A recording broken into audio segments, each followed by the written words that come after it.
Hello guys and welcome back to another Spurs related video. Today James has let me take the reins and I'm introducing this new video about Tottenham's first pre-season friendly game. We're seeing Ange Postecoglou's new team and the first match of the 2023 season. There we go. Bang.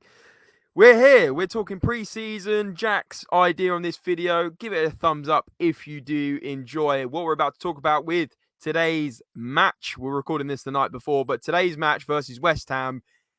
It should be interesting seeing Ange's first game as the Tottenham manager, and we've got a few talking points to bring you. So, Jack, let's get straight into things, and I'll leave it to you to talk this man first. Right, so the first topic we're going to get onto is Yves Bissouma being the front and centre of attention on all social media videos, a lot of articles on this man saying that is this Bissouma we're seeing reinvigorated? Is he now going to step up and show the ability that we all know he has? And I'm very excited to see this man in particular tomorrow and see how he performs against really our rivals West Ham in quite an exciting pre-season friendly game. We all know he has the ability. He's fantastically composed on the ball. Some people say his distribution isn't the best, his ball playing ability, but we know how good he is in tight spaces and especially against press resistant teams. I'm interested to see whether he's going to play in a six or whether he's going to play high up forward. And for me, I'm really looking forward to also seeing who he's going to be partnered alongside. James, what do we think of seeing Bissouma tomorrow? Are you excited? And do you think now he's had a bit of pre-season training under Postecoglou, we could be seeing a new and improved Yves Bissouma? I think 100%. I think it's going to be like a new signing, Yves Bissouma, this summer, this season. I just think he is unbelievable, an unbelievable player that is waiting to almost be released from the shackles, released from the pressure under Antonio Conte. Of course, Antonio Conte didn't really get that sort of. He didn't get that freedom under Antonio Conte. He didn't really get a run of games.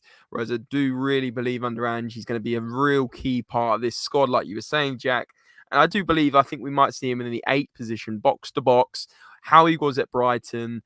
Obviously, the 6 would be dropping a bit more deep, but I see him as more of an 8, running forward and getting into attack, but also tracking back and really putting in an absolute shift. And I'm really looking forward to seeing how he performs this year. Yeah, I totally echo all of your thoughts. For me, I think he's going to play in a six tomorrow, and I'm wanting to see West Ham come at us because I think Tottenham are going to be on the front foot most of the time. But I think one of Bassouma's best traits is ball recovery. So when teams are coming at us, winning the ball back nice and early to start the attack nice and fast. And I think that's how Postecoglou is going to want to play. So I'm very excited to see how he performs tomorrow. Love it, love it, love it.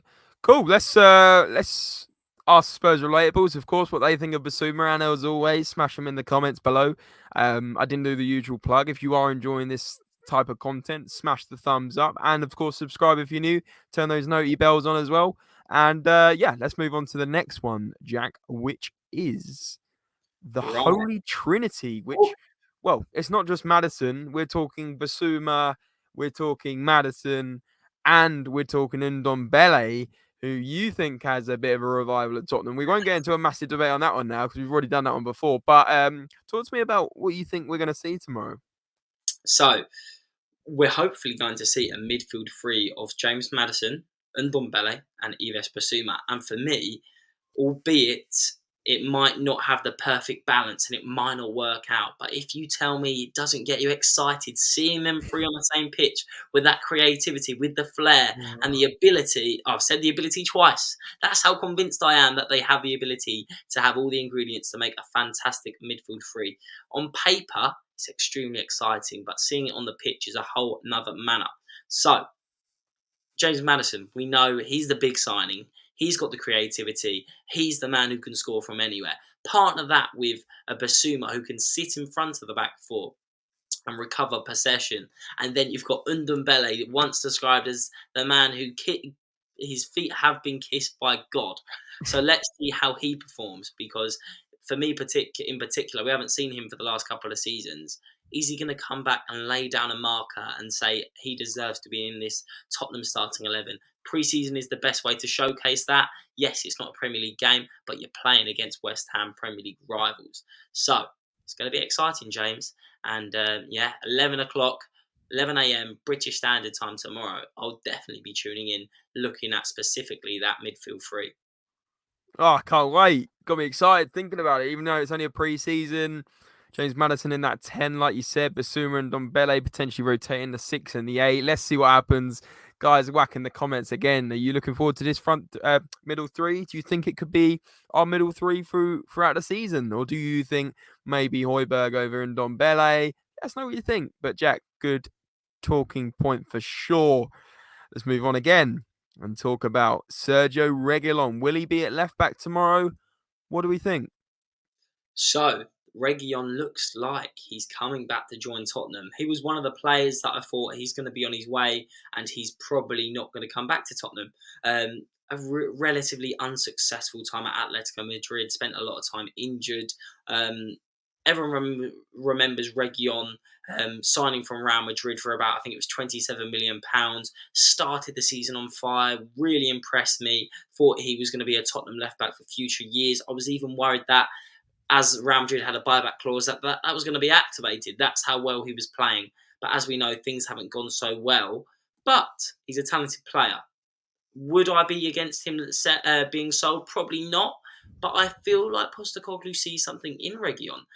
And realistically, we can't change everything in one summer. And he is one of those players that has showcased that ability in the past. So I am looking forward to seeing how he plays tomorrow. He's meant to be really good mates with Romero. So having them on the same side of the pitch, potentially. I know Romero likes to play right centre-back, but in the back four together could be quite exciting. And I feel like he's probably better tailored towards a back four rather than a back five. So I think it's going to be a good game. I'm looking forward to seeing how both teams match up. And yeah, Reguilon is definitely another player that I will be keeping a keen eye on. Yeah, no, I think you've summed it up perfectly there, Jack. I'm quite 50-50 on Reguilon. I sort of want to give him another chance, but also, like, if a good bid came in, I think we should probably look at accepting it. And then I don't know who's in the pipeline. I don't know if we are interested in other left backs. I don't think Mm. there's been much talk on it, concrete talk, but it looks like Reguilon's probably going to be staying unless we get linked to a left back very soon. But yeah, let's see what happens. Be interesting to see how he plays, and let's see if his heart's really set on Tottenham with a performance tomorrow, hopefully. Or today, sorry, as you will be seeing it today. Let's move on again and talk about Ange and well, the thought of potentially 2 starting 11s as per the source that you've seen, Jack. Is widely regarded as Alistair Gold. I'm sure all us Spurs fans know who this gentleman is by now, always providing us with the latest Spurs news. He's out there currently in Perth, Australia, and he saw the training session live alongside 6,000 people, all sold out, James, to watch this Postecoglou training session. Wow. And it's interesting to talk about because he had 2 starting 11s. And it was almost like an A and B side, if you like to see it that way. So in the A side, in my opinion anyway, you had Son, Kane, Kulusevski. You had the Holy Trinity, Bissouma, Maddison, and Ndombele. So Ndombele was part of that. So maybe Postecoglou has been impressed. And then a back four of Reguilon, Tanganga, Romero, and Porro, with Vicario in goal. And then the other side consisted of Tottenham's new signing Solomon. It consisted of Ivan Perisic. It also had Alfie Devine in there, Destiny Udogie. So it had other players in as well. But So, the mainstay, the main Tottenham players were in that A side I just mentioned. So I'm Tanganga, though, that's a bit of a weird one. it is, and that's what I think we were going to talk about anyway. I feel like maybe Tanganga is being partnered with Romero because he is quite fast. He's Mm. physical. We haven't really seen him play left centre back for Tottenham in a back four. We've seen him play left centre back in a back five under Conte, and I don't think it was his best role. So it's going to be interesting to see. For me, I'm very split on Tanganga. I feel like maybe it was a natural time for him to move on. But the truth is, it shows we need new centre backs because James, apart from Romero, there is no one that is exciting us. We Mm. should have Tapsoba in by now. We should have a Mickey Van der Ven in by now. But we know how Tottenham operate, and we haven't done that. So we need to Yeah. talk about what's in front of us. So we'll see how Tanganga gets on, especially in the back four, and it will give us an idea on whether he has the potential to stay in this Tottenham squad. Yeah. Fair enough. Let's see how he does, and be interesting to see if those starting 11s are spot on. It probably, like you said, it probably is going to be those starting 11s, and it will change halfway through or throughout the Mm. game. But the last talking point, Jack, that you want to talk about is, will total football return? Will we see some nice positive attacking football tomorrow, or will it be a bit of a replica of what Conte and not Paratici, Conte and Stellini left behind? What do you think? And Mason. Yeah, yeah. But for me, we won't talk about Mason, but I feel like Mason does want to play free flow and attacking football, but he was part of that coaching team.